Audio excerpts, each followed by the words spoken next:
एकविंश शताब्दी माने 2025 मसीह हईजा लोक मरवा बाड़ी बुढ़ी आज भी लोक को खाइबा एक शुणिले निश्चित भाव में समस्त को आश्चर्य लगुच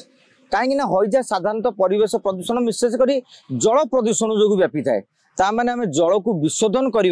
विफल होइचु एक स्वीकार करने को पड़ो। आप देखिए जाजपुर केन्दुझर जिला शिल्प समृद्ध एरिया सीएसआर पांठि हजार हजार कोटी टंका खर्च हो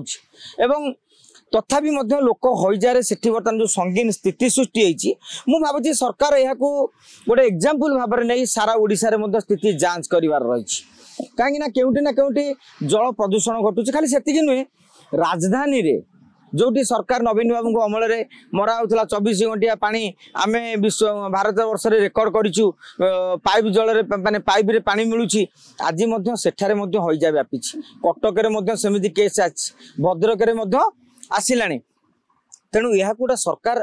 माने जोटा कहती तीक्ष्ण दृष्टि दबार आवश्यकता रही खाली आजिका दिन में नुहे आगामी दिन में एकविंश शताब्दी आउ जमी ओडिशा रे हईजा घटना पुनरावृत्ति न घटे से सरकार जत्न ना दरकार एवं मोटामोटी भाव में कहले यही झाड़ाबांति लोक मरवा मोहन सरकार को गोटे अकल में पकई चैलेंज सामना सामना करा पड़ी। देखो आपण स्वास्थ्य आम जदि देखा दायी करवा ये स्वास्थ्य विभाग काम तेणु स्वास्थ्य मंत्री दायी करवा किंतु से पंचायत विभाग काम रही जनस्वास्थ्य विभाग काम रही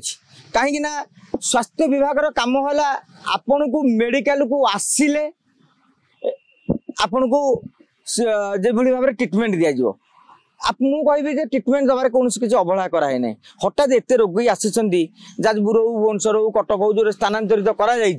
ट्रिटमेंट किसी असुविधा ना और आउ रहा ग्रास रूट लेवल सचेतनता ए बहु प्रकार लोकंर भागीदारी रही आप कहे पंचायत विभाग भागीदारी रही स्वास्थ्य विभाग भागीदारी रही कहीं जल जोगान दायित्व हो पंचायत विभाग एवं कौटी ना कौटी जन सचेतनार अभाव परिलक्षित होती तेणु ए स्वास्थ्य विभाग को आम अधा दायी कला बेलू अन्य विभाग गुड़ अर्धेक दायी कर।